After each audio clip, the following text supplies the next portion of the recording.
nation's commercial capital. This is the News at 10.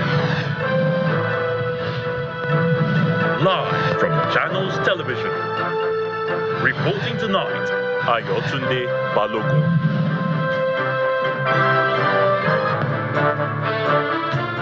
Hello and welcome tonight. U.S. court orders the Federal Bureau of Investigation, FBI, and the Drug Enforcement Agency, DEA, to release records of investigations on President Bola Tinubu, as federal government says there is nothing new to be revealed. Nobel laureate Wole Soyinka slams the National Broadcasting of Nigeria, NBC, over its ban on Idris Abdul Karim's song, describes the action as return to culture of censorship. Christians worldwide mark Palm Sunday, signifying the triumphant entry of Jesus Christ into Jerusalem over 2,000 years ago. And Ukraine's state emergency says at least 34 persons have been killed in Russia's latest strikes on Sumy.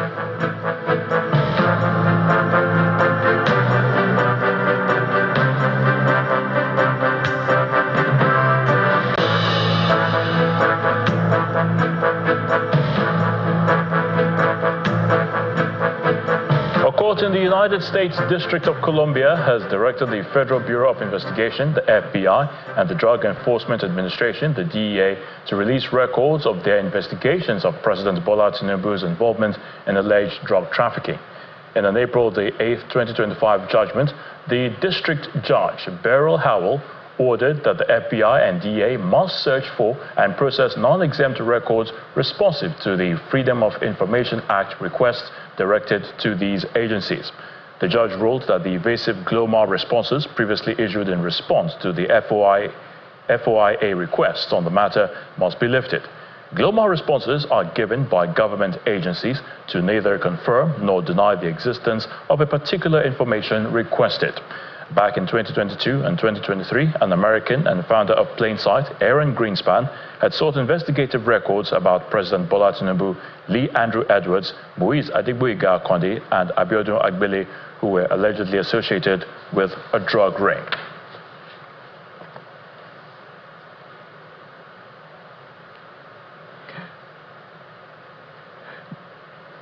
Now, in a swift reaction, however, the presidency has downplayed the judgment, saying there is nothing new to be revealed. A short statement by presidential spokesman Bayo Onanuga reads in part, quote, "There is nothing new to be revealed. The report by Agent Moss of the FBI and the DEA report have been in the public space for more than 30 years. The reports did not indict the Nigerian leader. The lawyers are examining the ruling." End quote. Also reacting to the judgment, another presidential spokesman, Daniel Bwala, said the judgment is not different from the ones earlier given on the case. He was speaking on our political program, Sunday Politics. If you read the judgment, what the court said was, first of all, the court even dismissed the idea of joining CIA and said that CIA didn't have any file, didn't have any issue for which it should be joined in the first place.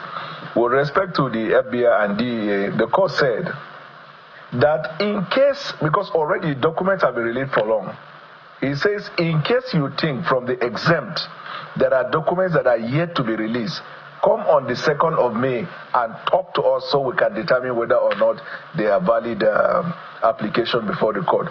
So there is nothing actually in what was published, the ruling of the court, that is new. Everything has been in public domain for ages. But you know, the opposition will want to feast on it because in the absence of better ideas, that is the only thing they can cling on to, in the hope that they will probably misinterpret the public. But it is fictitious, right? We deal with facts before the court and we deal with substance. As of today, the substance of the matter is that the court dismissed the application to join CIA and say, with respect to the FBI, records have been released before, which you know. But if you think there is any other one that has not been released, come on the 2nd of May. And I can guarantee you can write it and then report it on that day. The court will come to a finding that there is nothing new, everything has been released. It's not even a subject of conversation. What about the ones that have been released? The issues that have been debated, which caused a lot of campaign matter. It was litigated, and the Nigerian people, after listening to everything, voted for him. Nobel laureate Professor Soyinka has slammed the National Broadcasting Commission, the NBC, for banning Idris Abdul Karim's song against President Bola Tinubu's government, describing the development as a return to the culture of censorship and a threat to the right to free expression. Professor Soyinka, in a statement released on Sunday, that's today, highlighted past attempts to stifle artistic and socio-political commentary in Nigeria, explaining how he found out about the ban through the work of a cartoonist. The Nobel laureate maintained that such censorship is counterproductive and dangerous to democratic development.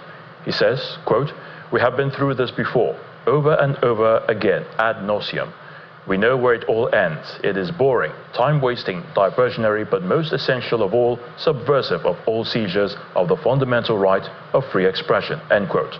Professor Soyinka says although he had not listened to the song, he emphasized that the issue transcends content and concerns a fundamental democratic principle. The statement by the literary icon also touched on the recent mob action in Edo State, where no fewer than 19 lives were lost.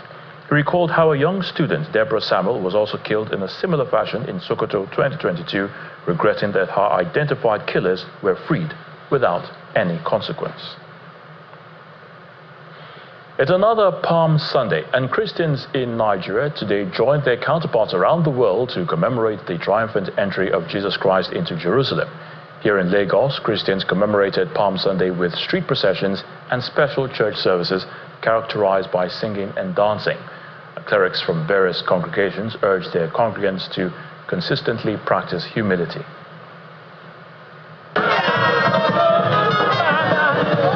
Christian faithful from different denominations are out carrying the traditional palm fronds to celebrate Jesus' triumphant entry into Jerusalem.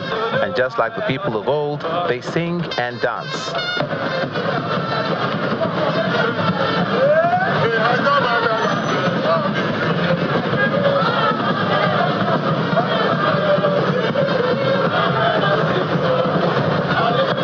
At the Holy Cross Cathedral of the Roman Catholic Church in Lagos, the administrator, Very Reverend Father Paul Ejesa, leads the Holy Mass, bringing to mind what followers of Christ have been instructed to do to remember the Savior of mankind. For this is the chalice of my blood, the blood of the new and eternal covenant, which we poured out for you and for many for the forgiveness of sins.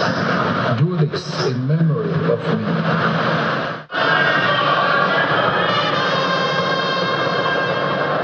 The Cathedral Church of Christ Marina, Church of Nigeria Anglican Communion, the Reverend Olawole Fale, in his sermon titled Attracting God's Presence with Ego Dissolution, the cleric admonished his congregation to follow the examples of Jesus Christ. As successful as Jesus is in the ministry, he never arrogates any glory to himself. No one should take glory over his life. People might have blessed us in one way or the other. We should remember that they were only used by God at that time. Also, everything we have comes from God. So we must give glory to the name of God. Don't seek to promote your ego, and wisdom are the essence of God's help towards you. For some of the congregants, beyond celebrations, Palm Sunday affords the faithful the opportunity to reflect on the significance of the day. Our leaders in particular, that they should humble themselves and not believe that power belongs to them. Power belongs to God. It is only to Him that we must subdue ourselves. And we don't expect people to come and subdue themselves to us just because we're in a particular position. On that day, he came in on a donkey, which signifies humility, absolute humility. And it is significant that those who were shouting Hosanna on that Palm Sunday were the very same ones who were shouting Crucify Him 6 days later on. It is a thing to remember, it is a thing to reflect upon. And we ourselves, as Nigerians, we must always remember all is not gold as we see it, but all is not disaster either.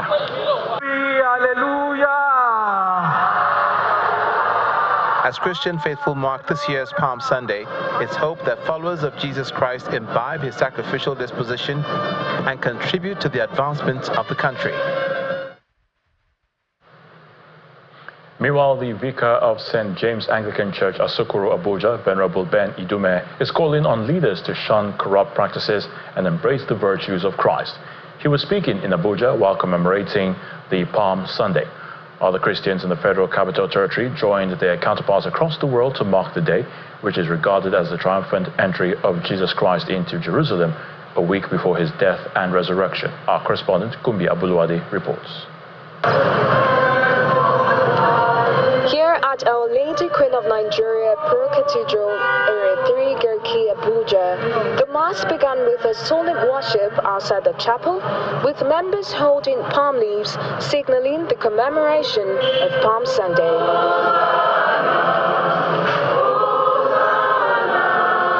A procession by the priest and the Mass service into the chapel ushers in members for the commencement of the service.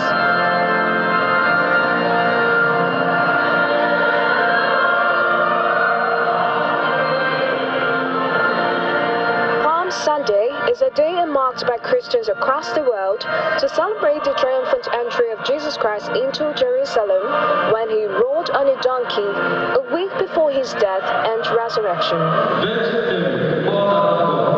The priest urges Christians to reflect on the suffering of Christ and the ultimate price he paid for the redemption of their souls.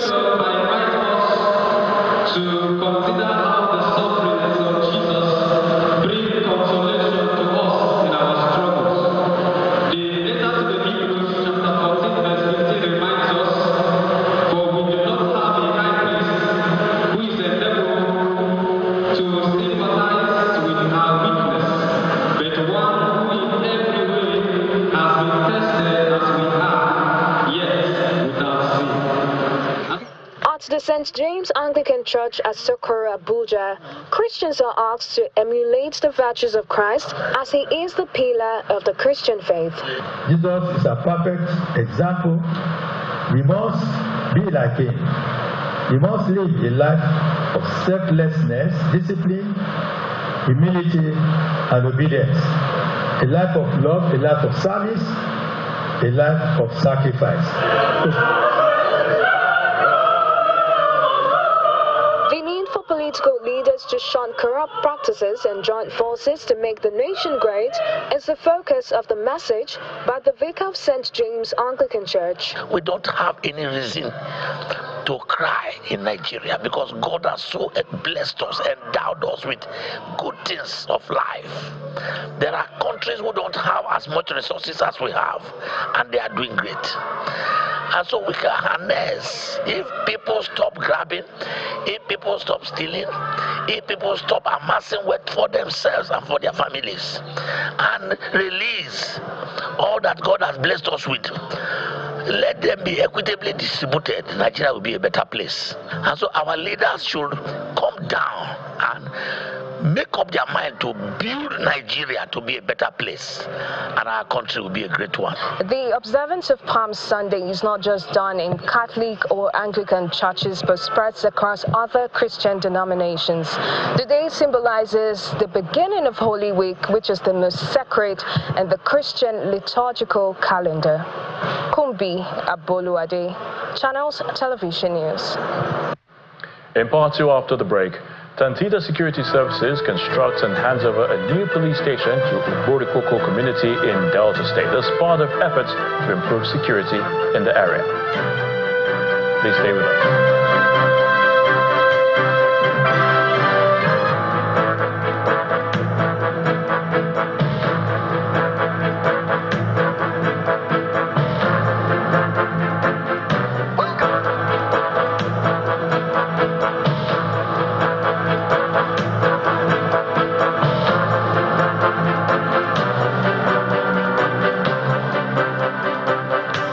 If you've just joined us, you're watching the news at 10 on Channels Television, Lagos. A reminder of our main stories. U.S. court orders the Federal Bureau of Investigation, the FBI, and the Drug Enforcement Agency, the DEA, to release records of investigations on President Bola Tinubu, as federal government says there is nothing new to be revealed. Nobel laureate Professor Soyinka slams the National Broadcasting commission, that's the NBC, over its ban on Idris Abdul Karim's song, describes the action as a return to culture of censorship. Christians worldwide mark Palm Sunday, signifying the triumphant entry of Christ into Jerusalem over 2,000 years ago. And Ukraine's state of emergency says at least 34 persons have been killed in Russia's latest strikes on Sumy.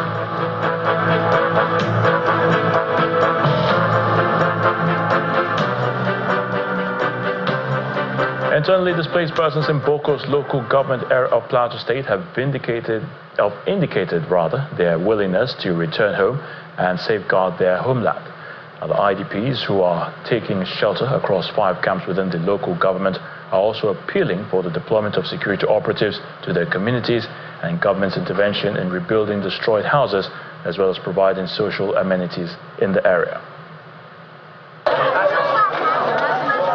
These people were sacked from their homes following recent attacks by gunmen on villages of Urti, Josho, Ganda, Manguna and Darismandar communities in Boko's local government area of Plateau State. At least 52 people were killed in the attacks and many injured.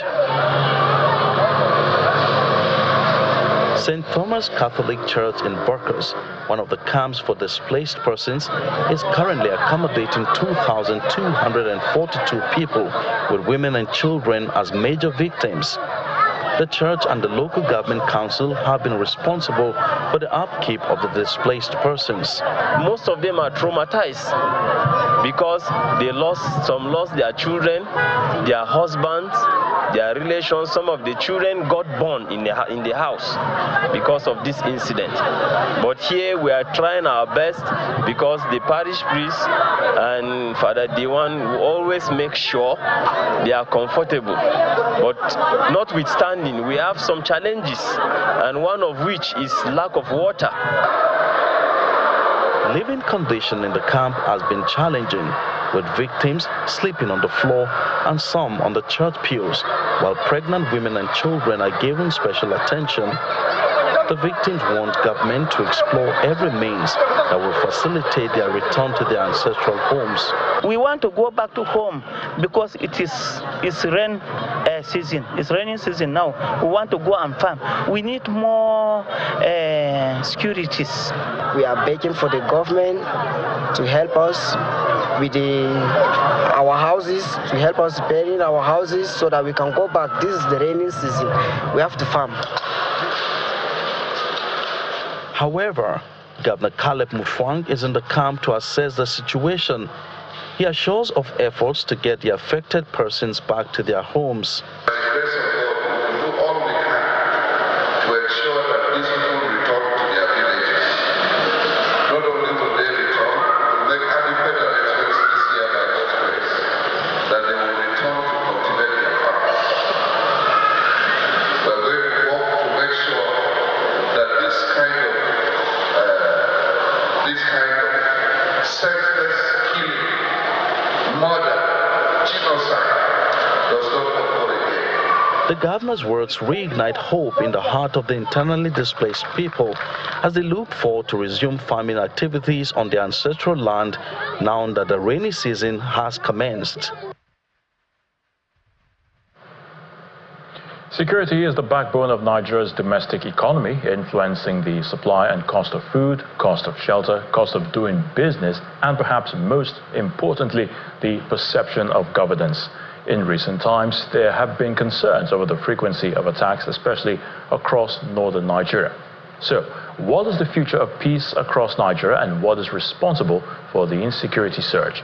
Babajide Ogunsowo, founder of Leadership by Data and Channels Television's data analyst, is right here to share more intelligence about the latest security trends from the first quarter of the year and the steps to achieve sustainable peace. Babajide, great to have you again on the News at 10. Good evening, Ayatunde. So we're talking security today, and of course in Nigeria it seems like, or it seems to be like a wave, really. I mean, some days there is a reason, for Nigerians to smile. But really, at this moment in time, it appears we are really not smiling. So I want to ask, why is there a resurgence, in the frequency of attacks these days?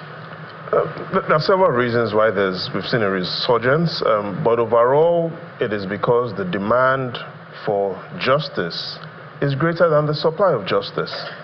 You know, my grandfather, who was a teacher in Ijebu then, used to tell me that there is a solution to every problem.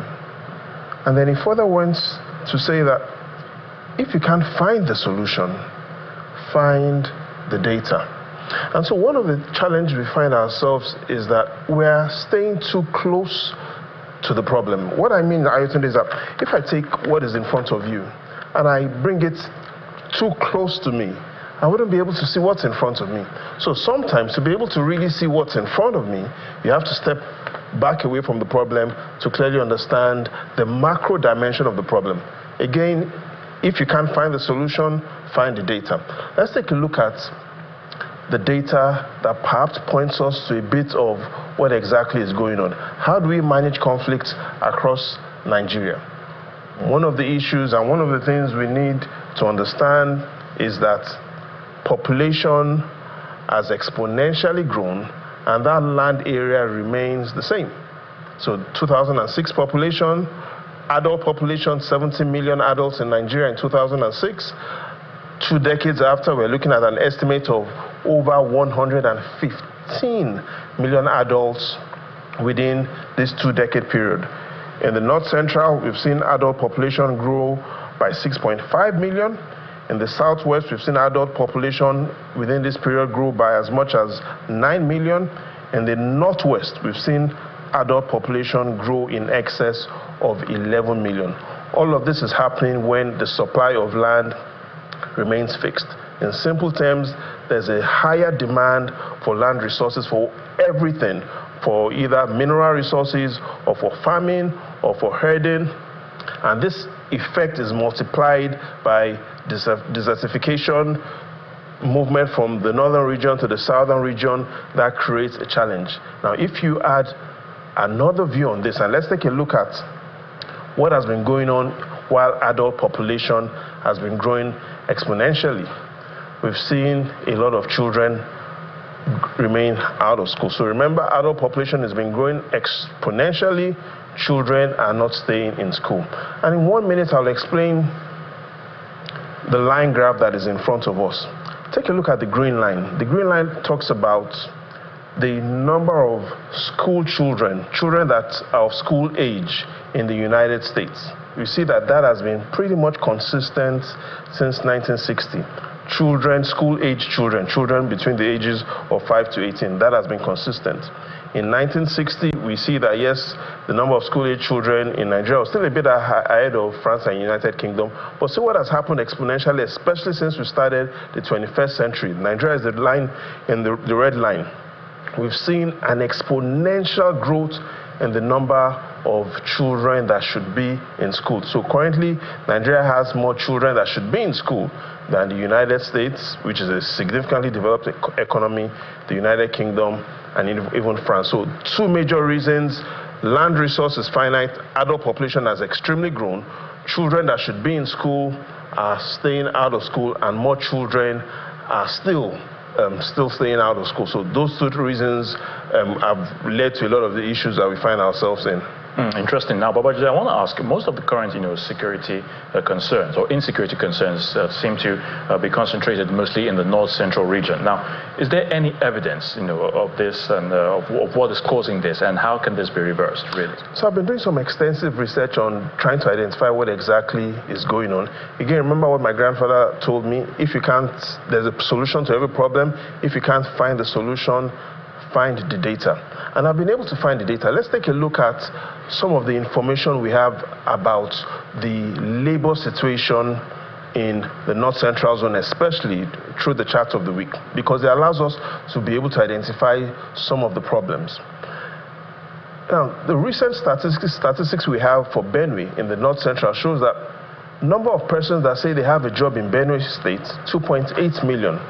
However, 85% of those that have a job say they have a job in the agricultural sector. Now look at the other states in the North Central. You can clearly see that Benue is a significant outlier. In Niger State, 2.6 million persons have a job. 52% say that job is in the agricultural sector. In Abuja, we can clearly see that only 14% of those that have jobs in Abuja work in the agricultural sector. So all eyes on Benue. In simple terms, almost everybody, Ayotunde, almost everybody that has a job in Benue State is involved in some sort of farming. And clearly that creates a potential if the environment isn't well managed for conflict. Now, as we round up, Babajide, is there any accurate statistics to assess, how the common man feels about the security situation in Nigeria? Yeah, so we have some accurate polls, but the polls are, as at February this year, we can compare those results with previous polls. And if you take a look at that data, it allows us to clearly see which zones citizens are saying that they are seeing improvement and which zones that we significantly have to work on in the future. And if you take a look at those statistics, when citizens were asked, is security improving, the results show that across the Northwest, if you compare this February to last year, it's about the same. In the North Central, more citizens are saying that security is declining, 43% this year compared to 45% last year. Sentiments in the Northeast remain the same. However, the good news is all the regions in the Southwest have said security is improving. In the final analysis, beyond kinetic solutions, are there opportunities in the future for non-kinetic solutions? There are. If you take a look at some of the recent statements by the Chief of Defense Staff, he has also made it clear that true military service is not measured by firepower, but by the peace we preserve and the unity we inspire. Ayotunde. Thank you so much, Babajide, for your thoughts and analysis there. We appreciate it so much once again. Again, let's find the data if we can't find the solution. We'll leave it at that. Thank you so much again. Over now to Delta State, where a private security firm has taken a remarkable step in bolstering community safety. Tantita Security Services Nigeria Limited, a key player in safeguarding the nation's oil infrastructure, has officially handed over a newly constructed state-of-the-art divisional police station to the Nigeria Police in Uborikoko. The substantial contribution underscores the growing role of corporate entities in supporting national security efforts.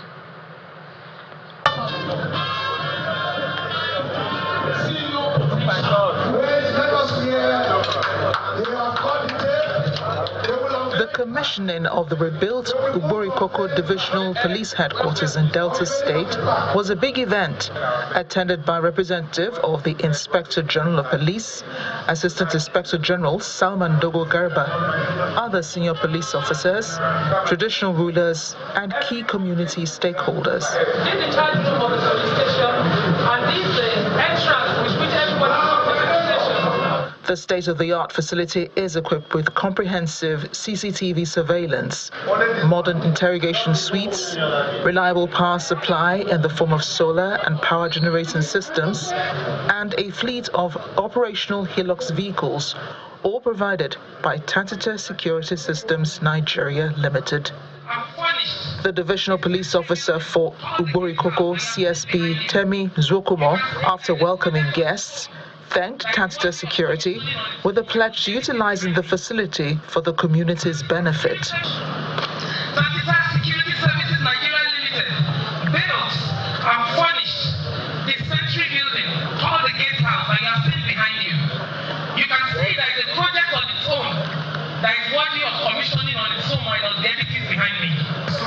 Managing Director for Tantita Security Services Nigeria Limited, Mr. Keston Pondi, elaborated on the company's motivation for embarking on the project. They are the reason why we choose to invest in this important project, to give back to the community and to support the tireless men and women who work daily to keep our neighborhood safe and secure. He was later bestowed awards in recognition of his contribution to nation building by the Secretary to the State Government, Dr. Kingsley Emu, on behalf of the State Governor, the representative of the Inspector General of Police, and former Niger Delta militant, Government Ekpemupolo, also known as Tom Polo. Tantita has the DNA of the enterprise of the future, genuine corporate social responsibility. This station will undoubtedly enhance our ability to respond quickly to the emergencies, address crime effectively and efficiently. Competitor Security Services Nigeria Limited is a leading private security firm dedicated to safeguarding Nigeria's vital oil and gas infrastructure, particularly within the Niger Delta.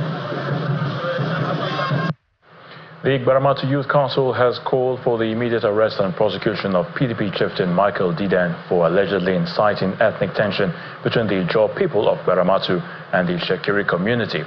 The group, at a press briefing in Warri, condemned a viral video allegedly showing Mr. Didan urging the Shekiri communities to target Ijaw youth for working with a private pipeline surveillance company, describing the statement as a threat to regional peace. We therefore find it offensive that someone like Ejele, whose reputation is widely disaccredited, will involve our kingdom in its personal vendetta. The Baramatu Youth Council is equivocally disassociate our people from these dangerous provocations. It is no secret that Michael Dinda is uncomfortable with Antita's success. His video is a textbook case of incitement, filled with lies and designed to provoke inter-ethnic violence. Fully committed to peace, regional development, we refuse to be provoked into violence. However, if the state security forces fail to act, the Baramatu Youth Security Council will take necessary steps to protect our people from targeted attacks. We also call on our Shekiri brothers, sisters to reject this device rhetoric. The true enemies are not those securing national assets, but those exploiting the regional resources for personal gain. Responding to the allegations, however, Mr. Didan, in a statement signed by his media aide, Barry Agbanigbe, dismissed the allegations as false and misleading. He described Mr. Didan as a man of peace and unity, emphasizing his long-standing relationships across all ethnic groups in Delta State. According to him, Mr. Didan's comments were meant to clarify facts and not to provoke any violence. Still ahead on the news at 10, President Bola Tinubu flags off the reconstruction of the Abuja-Kaduna-Kano highway as part of efforts to ease transportation in the northern region. Please join us again.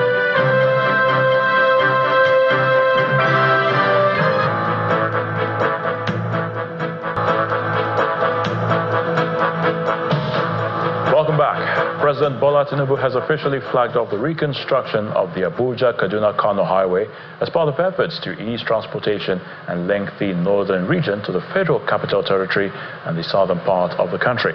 The flag-off ceremony was performed today, April the 13th, at Jere in Kargako local government area of Kaduna State, with Governor Uba Sani representing the president.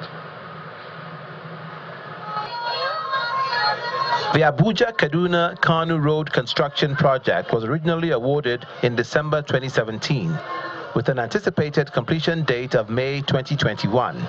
Initially budgeted at 155 billion naira, the project's cost was later revised to 797 billion naira in March 2021. To date, approximately 391 billion naira has been spent on completing Section 3 of the road, while Sections 2 and 1 remain unfinished. Ceremony of the completion of the reconstruction of... In January 2025, the federal government re-awarded the redesign and reconstruction of Section 2 of the road, spanning 164 kilometers, to Infioquest Construction Limited. This decision followed the revocation of the previous contract held by Julius Berger. The reconstruction of the newly redesigned Section 2, awarded at a cost of 525 billion naira, was officially inaugurated by President Tinubu, represented by Governor Uba Sani of Kaduna State.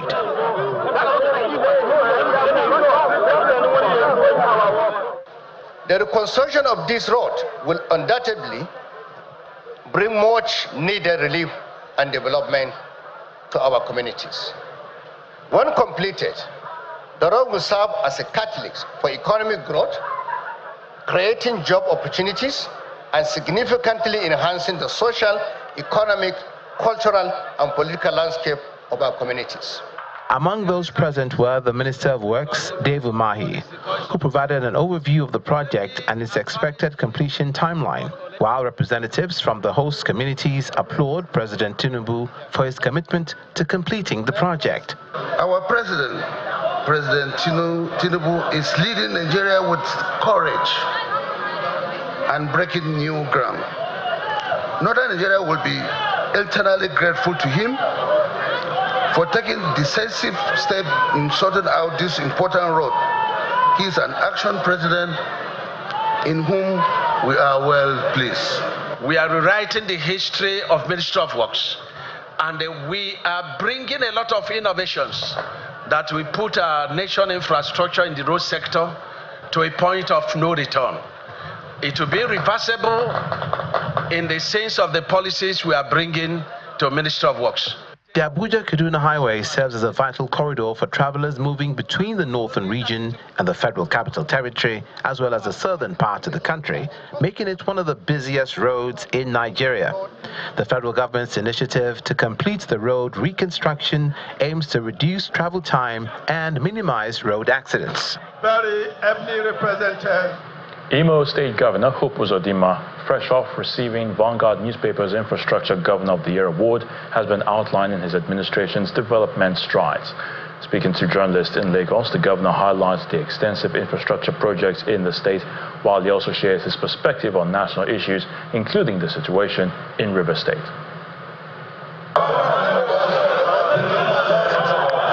Governor Hope Uzodimma's recognition and award from Vanguard newspaper as the Infrastructure Governor of the Year prompts a media roundtable. His mission here is to reflect on the journey of his administration and its impact on the people.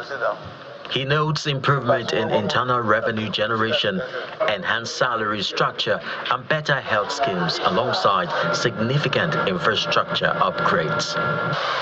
So we did within a short period over 120 solid roads, and we restored the Owerri water scheme. 2020, our internally generated revenue in Imo State was less than 400 million naira. As I speak to you, we are very close to 4 billion. I automated all the processes for collection of taxes and royalties. We have minimized to the barest minimum leakages. I stopped the idea of hiring consultants to collect government revenue. On the emergency rule in Rivers State, he believes President Tinubu's intervention was timely as the crisis was escalating quickly. The time I heard that the pipeline was bumped, at the time we were crying. I'm the chairman of the National Economic Council subcommittee on crude oil theft, and all our efforts is towards boosting production. So anything that will lead to further leakage or reduce the production quota we have should not be encouraged. And then is Mr. President, who is the Chief Security Officer of the country, called some of us and was worried on the growing tension in Rivers State. As the event concludes, the governor remarks that some of the economic hardship faced by the people were self-inflicted, emphasizing the need to protect consumers. Consumers are not protected. We don't have any antitrust law in the country. Monopolies are everywhere. So Nigerians are otherwise, Nigerian consumers are in prison. So I think government should begin to buckle up. Look at the antitrust law, put one in place. Consumer protection should be strengthened. With great responsibility comes high expectations. The people of Imo State hope that this award will inspire and attract further developmental projects in the region. Chris Elems, Channels Television News. Nigeria's former President Chief Olusegun Obasanjo has commissioned the reconstructed 46.3-kilometer Umuahia-Uzuakoli-Akara Road in Abia State, describing Governor Alex Otti as a performer and a man of his word. Speaking during the commissioning ceremony at Uzuakoli, Bende local government area, the former president recalls his previous experience on the road, describing his encounter as hellish.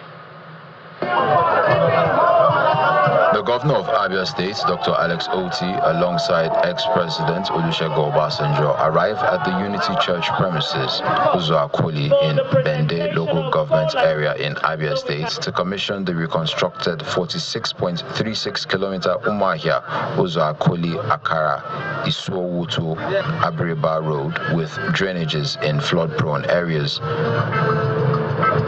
Residents and dignitaries like Senator Iyenaya Abaribe, APC chieftain Senator Chris Adije, and former Senate Minority Whip Senator Darlington Mokocha, among others, turned out to witness the transformation of the once dilapidated road.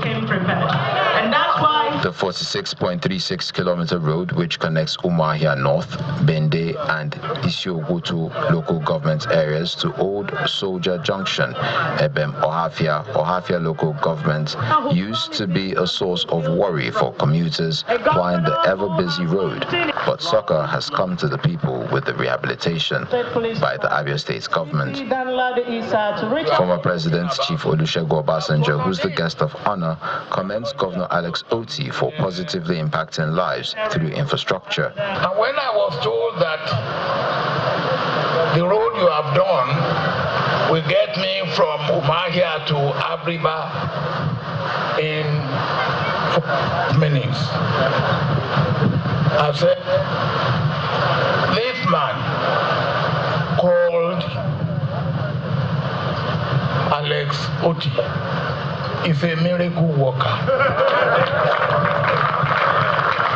Addressing traditional rulers, women groups, and other residents, the governor of Abia State, Dr. Alex Oti, says the road project is a symbol of his administration's commitment to good governance. The completion of this road now guarantees speedy and safe transportation of agro-produce from our agrarian communities to the urban center, thereby cutting cost of food items while empowering farmers economically.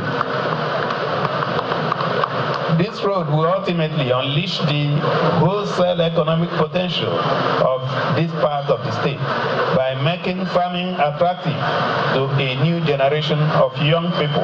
On his part, Senator Iyenaya Abaribe highlights the transformative effects of the 46.36-kilometer road project. This road has been a nightmare for every one of us, and especially for my constituents, because they all live in Aba and come home weekends. Then after a while, it was very, very difficult. When they invite us for things here, we always suffer to come this place. So, Your Excellency, you have done what we all expect. With speeches out of the way, Chief Obasanjo does the honor of cutting the tape to formally commission the road for use. In the name of the Father,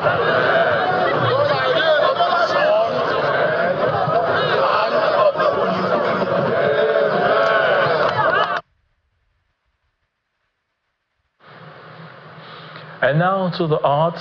Strength is a solo exhibition by Funsho Omojola in Lagos. The artist uses this solo show to encourage people to preserve despite the challenges, and we see it on Art Review tonight.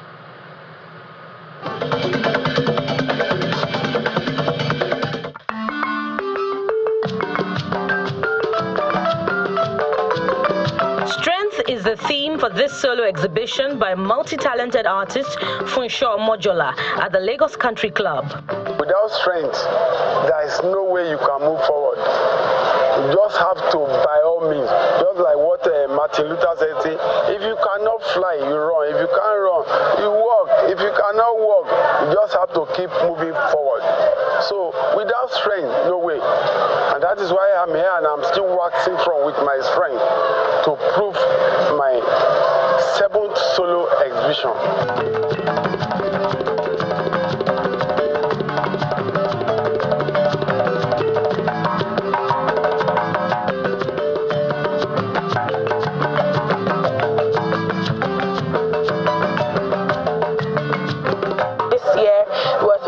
We're talking about strength. It's something you can find strength from. If you need art, get art. Go for exhibitions like this, be inspired. If you create, you could create from this, and you could learn from other artists who have been there and have been doing this for a long time.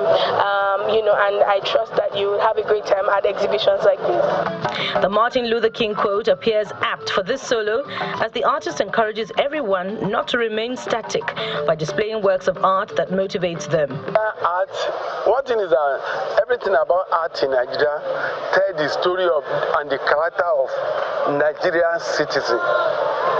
How we are. I'm not a football fan, but look at the thing that happened between the Côte d'Ivoire and Nigeria, the last African Cup of Nations. That is the character of Nigeria, and artists throw it out. For we to preach to the people, take your work to the people, tell them what you want. We are waiting until when you gather together. Everyone to eat for their own pocket. Nobody is ready to carry you along. You have to carry your body by yourself. That is the only way you can move forward. His children, who are at this exhibition to provide moral support, attest to the hard work that goes on behind the scenes to ensure that there's that unique touch on the pieces. Every year is always different. Every year is always unique. Every year it's theme and new art. Right, this year is strength, and now in this country, especially that we find ourselves in Nigeria, we need a lot of strength, and art is one thing you can find strength from. Sometimes you just look at art that inspire you, that encourage you, right? And I believe that my daddy's art is something that gives that. My dad's work is totally different. It is extravagant and inspirational. Like, you wouldn't get this anywhere. It can't be copied or replicated. Through these mixed media pointillism pieces done majorly with acrylic, the artist inspires society to keep hope alive despite the obstacles on the road to success.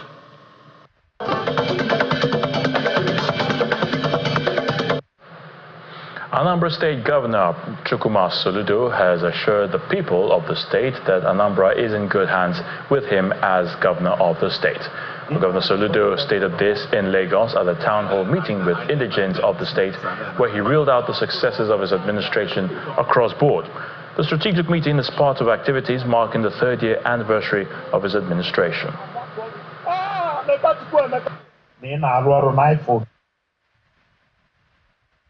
Part of our master plan, we are gazetting all trunk A roads in Anambra for dualization, because in the next 50 years, that place is projected to be home to about 38 million people. So where do you come in? You come in by way of investments. The industrial city is ready for you to come and take up, to invest. We are trying to get a free trade zone, economic zone status to that industrial city, free of taxes and all the other exemptions that you get for the place. We have just approved 2 days ago for that to be $600,000 to be paid for us to get a license for that particular zone. And now let's check out what's happening in the world of sports. Nigeria's Flying Eagles still face a tough test in the group phase of the Under-20 Africa Cup of Nations after a new draw was conducted earlier today in Cairo following the announcement of Egypt as the new host of the tournament. CAF conducted a fresh draw for the Under-20 AFCON after initial hosts Côte d'Ivoire pulled out and losing their place in the competition. Nigeria is still in Group B and will now face Tunisia, Kenya and Morocco. The new hosts, Egypt, will face Zambia, Sierra Leone, South Africa and Tanzania in Group A, while the final group, Senegal, Central African Republic, DR Congo and Ghana, will lock horns. The Flying Eagles will play their opening match on April the 28th against Tunisia. In the English Premier League, Liverpool have moved to potentially one win from the English Premier League title as they beat West Ham United 2-1 today at Anfield. A victory now means that if Arsenal lose at Ipswich Town next weekend, the Reds can wrap up the title by beating Leicester City. Chelsea's hopes of qualifying for the Champions League were dented, with the Blues held to a 2-2 draw against Ipswich at Stamford Bridge. Newcastle United strengthened their push for a Champions League spot in the absence of unwell boss Eddie Howe with a crushing 4-1 win over Manchester United at St James's Park. Oscar Piastri powered to victory at the Bahrain Grand Prix from George Russell's Mercedes, with the Australian's McLaren teammate Lando Norris in third earlier today. It's McLaren's first ever win in Sakir at their 21st attempt. Here is more on other sports updates.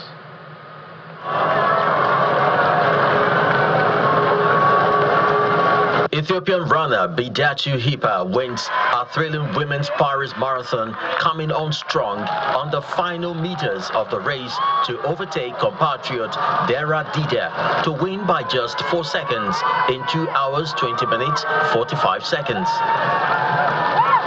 It is Hipa's second marathon of the year, following a victory in Dubai in mid-January when she beat Dida in a similar finish. Kenya Bernard Bayward ramps to a comfortable victory in the men's event, clinching a second victory at the distance, dropping all of his rivals with 10 kilometers still to run and finishing in 2 hours 5 minutes 25 seconds, a new personal best.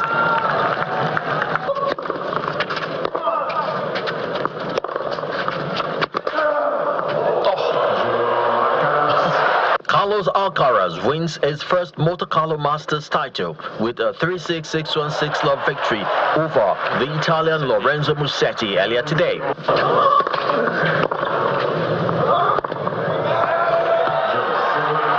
first victory at the Monte Carlo Country Club. It marks the 6th Masters title for the 21-year-old Spaniard, a 4-time Grand Slam winner, and his most prestigious title since winning Wimbledon last year.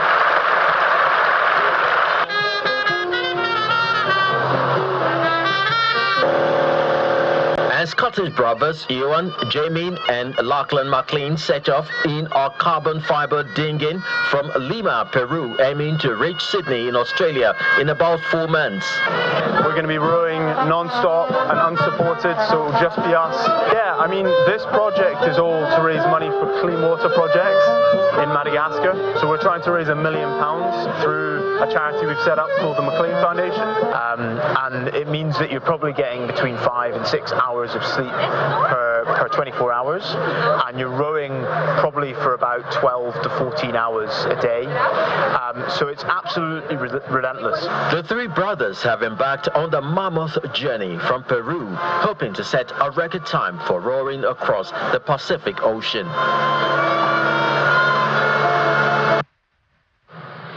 Away from sports news, at least 32 people have been killed in Russian strikes on Sumy in Ukraine.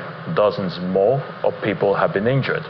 The Ukrainian Interior Minister Ihor Klimenko confirmed at least 2 Russian ballistic missiles hit Sumy earlier. President Volodymyr Zelensky says the Russian strikes deserve nothing but condemnation, and there must be pressure on Russia to end the war and guarantee security for the people, adding that Russia will continue dragging this war. The missile strike in Sumy comes after U.S. envoy Steve Witkoff met Russian President Vladimir Putin in St. Petersburg on Friday. France and the UK have already condemned the strikes.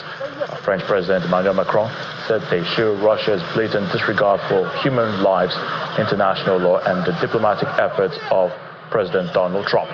The UK Prime Minister Keir Starmer, on his part, says this is a stark reminder of the continued bloodshed carried out by Russia.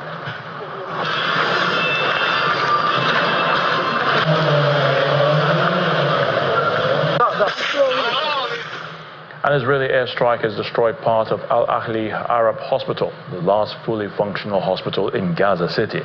Witnesses say the strike destroyed the intensive care and surgery department of the hospital. The video posted online appeared to show huge flames and smoke rising after missiles hit a 2-story building. People, including some patients still in hospital beds, were filmed rushing away from the site. The Israel Defense Forces IDF said it targeted the hospital because it contained a command and control center used by Hamas. No casualties were reported, according to Gaza's Civil Emergency Service. Gaza's Hamas-run health ministry said Al-Hali Arab Hospital's building was completely destroyed, leading to the forced displacement of patients and hospital staff.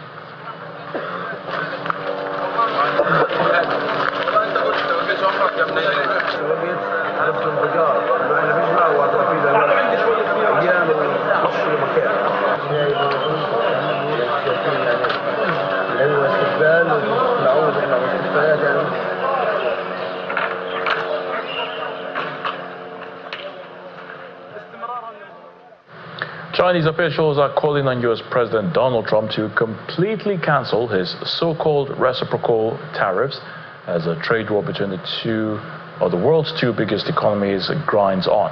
Now, this past week, the U.S. president announced a 90-day pause for a host of global tariffs he had planned, but increased levies on Chinese imports to 145%. The Trump administration offered a concession on Friday by announcing that some technological products, including many produced in China, would be exempted.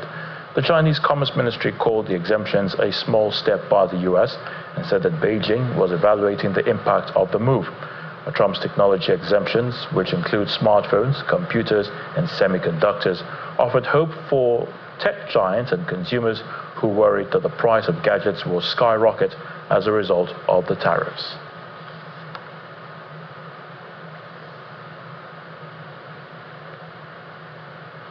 And the main news again.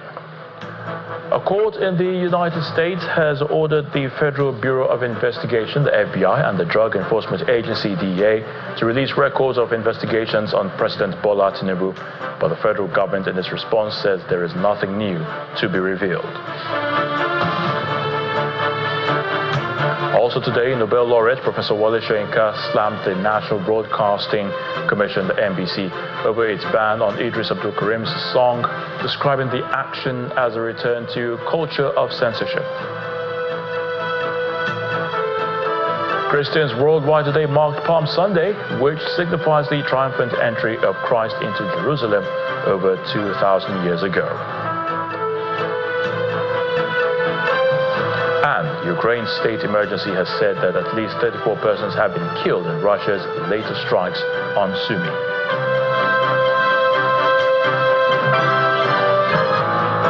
And that's the news at 10 tonight. Thank you so much for watching. I'm Ayotunde Balogun. Do have a good night.